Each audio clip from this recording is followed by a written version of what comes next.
नमस्कार। सांगली शिक्षण संस्था सांगली के यूट्यूब चैनल में मैं आप सभी का स्वागत करता हूँ। तो आज हम कक्षा 7वीं विषय हिंदी पहली इकाई का पहला पाठ चित्र वर्णन पाठ वाचन मेला, इस पाठ की जानकारी आज हम लेने वाले हैं। हमें यहाँ एक वाचन मेला दिखाई दे रहा है।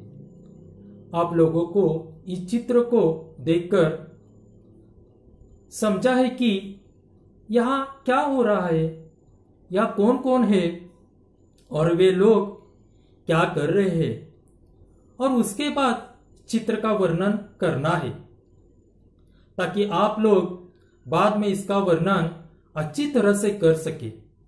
इस चित्र में हमें बहुत सारे लोग दिखाई दे रहे हैं, जिनमें से छात्र एवं छात्राएं हैं और कुछ पुरुष एवं महिलाएं भी है।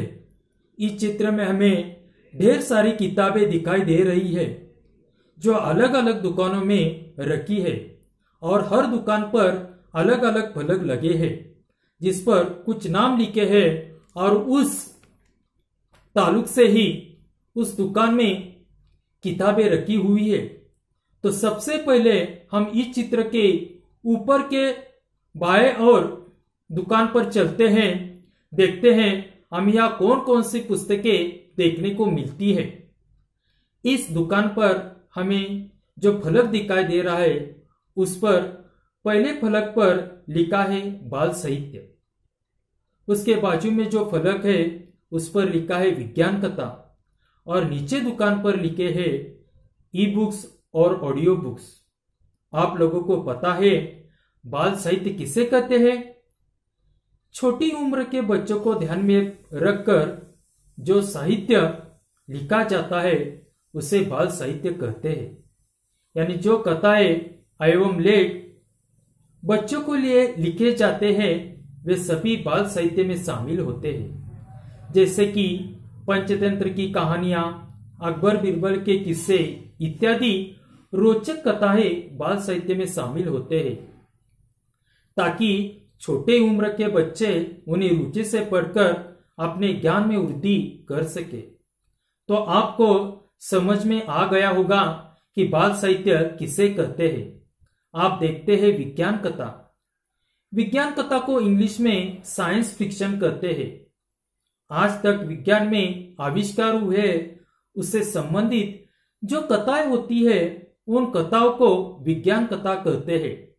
जैसे कि न्यूटन की कहानी आप सभी ने सुनी है कि उन्होंने एक सेब को पेड़ से गिरता देखकर सोचना शुरू कर दिया, यह सेब धरती पर ही क्यों गिरा, आकाश में क्यों नहीं उड़ा। और उसके बाद उन्होंने गुरुत्वाकर्षण का आविष्कार किया। विज्ञान कथाओं का वाचन करने से न सिर्फ हमारे ज्ञान में वृद्धि होते है बल्कि हमारे अंदर वैज्ञानिक दृष्टिकोण भी आ जाता है। हम आसपास की वस्तुओं का वैज्ञानिक दृष्टिकोण से निरीक्षण करना शुरू कर देते हैं। तो फिर क्यों न हम आज से ही वैज्ञानिक कथा पढ़ना शुरू करते और अपने अंदर के वैज्ञानिक को जगाएंगे, ताकि भविष्य में हम भी कोई आविष्कार कर सके। आप देखेंगे कि ई बुक्स किसे कहते हैं। ई बुक्स का अर्थ है इलेक्ट्रॉनिक्स बुक्स। इलेक्ट्रॉनिक्स पुस्तकें, ई पुस्तकें कागज की वजह डिजिटल संचिका के रूप में होते हैं, जिन्हें कंप्यूटर, मोबाइल एवं अन्य डिजिटल यंत्र पर पढ़ा जा सकता है।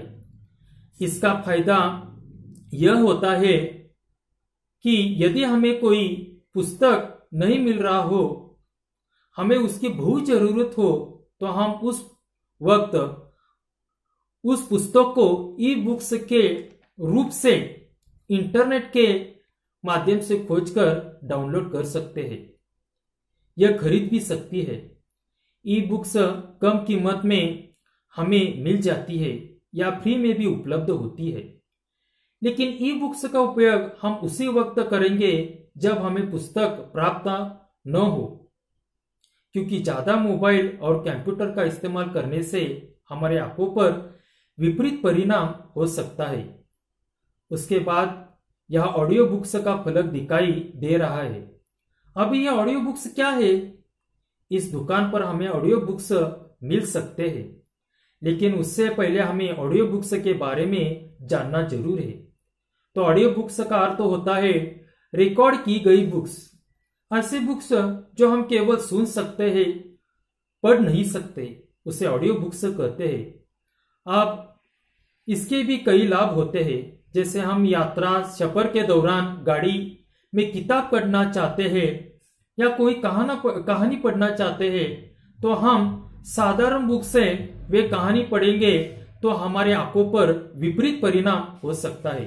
तो उस वक्त हम अपनी गाड़ी में ऑडियो बुक्स का उपयोग कर सकते हैं। कहानी या जो भी हम सुनना चाहते हैं वह सुन सकते हैं, और सफर के दौरान भी हम अपने ज्ञान में वृद्धि कर सकते हैं।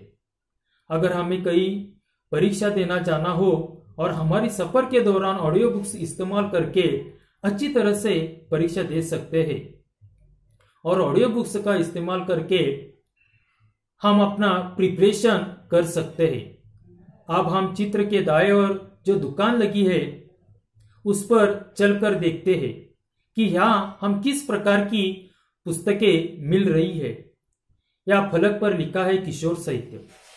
किशोर साहित्य में वो साहित्य किताबें शामिल होती है जो किशोर आयु के छात्र छात्राएं बच्चों के लिए लिखी जाती है। किशोर साहित्य में अधिकतर सामाजिक कहानियां शामिल होती है, जो किशोर साहित्य सभी उम्र के लिए उपयोगी हो सकती है। इस कहानियों से हमें सामाजिक सीख मिलती है। समाज में किस प्रकार से व्यवहार करें, किस प्रकार से बर्ताव करें, ये सीखने के लिए हमें मिलता है। किसी को धोखा ना दे, मारपीट न करे, बीच में से ही स्कूल ना छोड़े, व्यसनाधीन के ताल्लुक से आदि विषय पर यह कहानी आधारित होती है। यह किससे आधारित होते हैं, तो इसलिए सब हम किसी वाचन में मेले में पुस्तकें खरीदने जाएंगे तो अपनी उम्र के हिसाब से ही किताबें खरीदें, ताकि आप उसे रुचि से पढ़कर ज्ञान प्राप्त कर सके। आपकी आयु को हिसाब से जो पुस्तकें होगी वह आपको अच्छी तरह से समझ में आएगी। अगर किशोर पुस्तकें अगर छोटे बच्चे पढ़ेंगे तो उनके समझ में नहीं आएगी। तो इसलिए जब भी किताबें खरीदेंगे अपनी आयु ध्यान में रखकर खरीदें।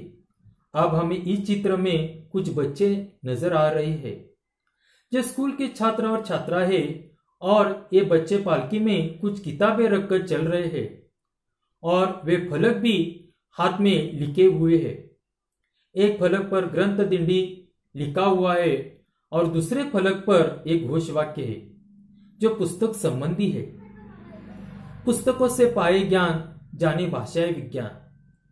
ग्रंथ दिंडी के माध्यम से ये बच्चे लोगों में पुस्तकों संबंधी जागृति करना चाहते हैं। वे लोगों को ये समझाना चाहते हैं कि यदि हम पुस्तकों का अधिकतर वाचन करें तो इसका अच्छा परिणाम हमारी भाषाओं पर होगा, और साथ ही साथ ज्ञान में भी वृद्धि होगी, और उसके बाद हम यानी हमारा पूरा देश विज्ञान में भी प्रगति कर सकता है, क्योंकि पुस्तकों से हम ज्ञान प्राप्त करते हैं। उसी ज्ञान में हम अपनी कल्पना जोड़कर कुछ आविष्कार करते हैं। तो इसलिए हम ज्यादा से ज्यादा पुस्तकों का वाचन करना चाहिए। यही संदेश छात्र छात्राएं हमें ग्रंथ दिंडी के माध्यम से देना चाहते हैं, और साथ ही साथ लोगों को अधिक से अधिक पुस्तकों का वाचन करना प्रेरित करना चाहते हैं। इस चित्र के बाजू पर हमें और एक घोष वाक्य लिखाई दे रहा है। पुस्तकों है हम सबकी साथी, प्रज्वलित करे ज्ञान की बातें।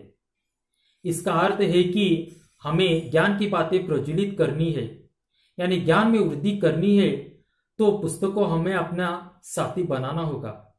जैसे मैंने आपसे शुरू में कहा था कि जो लोग पुस्तकों को अपना साथी बनाते हैं वे कभी भी अकेले नहीं होते। तो आज हमने वाचन मेले की सैर की। इसमें हमें पुस्तकों को कई प्रकार देखे जो शायद आपको पहले मालूम नहीं थे, जैसे बाल साहित्य, किशोर साहित्य, विज्ञान कथा, ई बुक्स और ऑडियो बुक्स।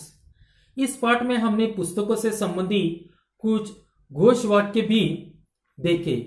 इसी प्रकार के अन्य घोष वाक्यों को आप लोगों को खुद बनाने हैं और आप लोगों को यह बनाने का प्रयास करना होगा।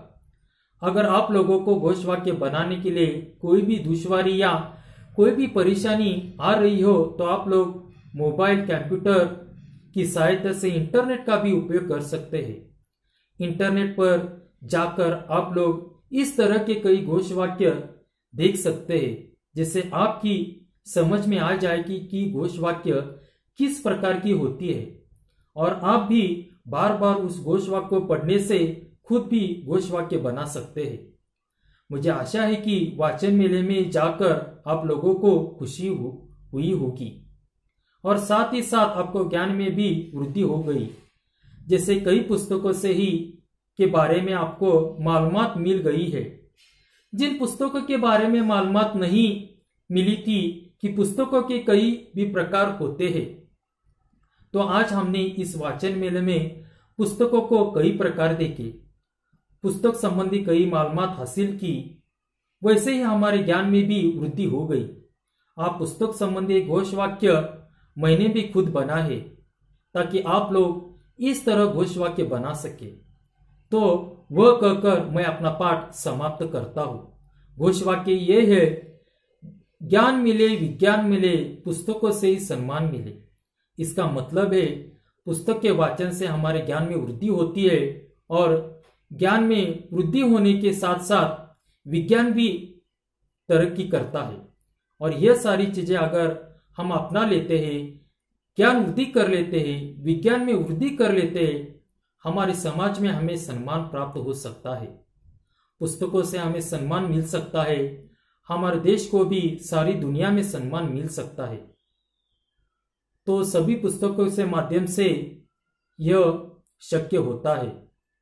मैं आशा करता हूं कि वाचन मेला आपको समझ में आ गया और आप इसका इस्तेमाल करके कल से तुम खुद को घर में इसका वर्णन तुम्हें खुद करना होगा। धन्यवाद।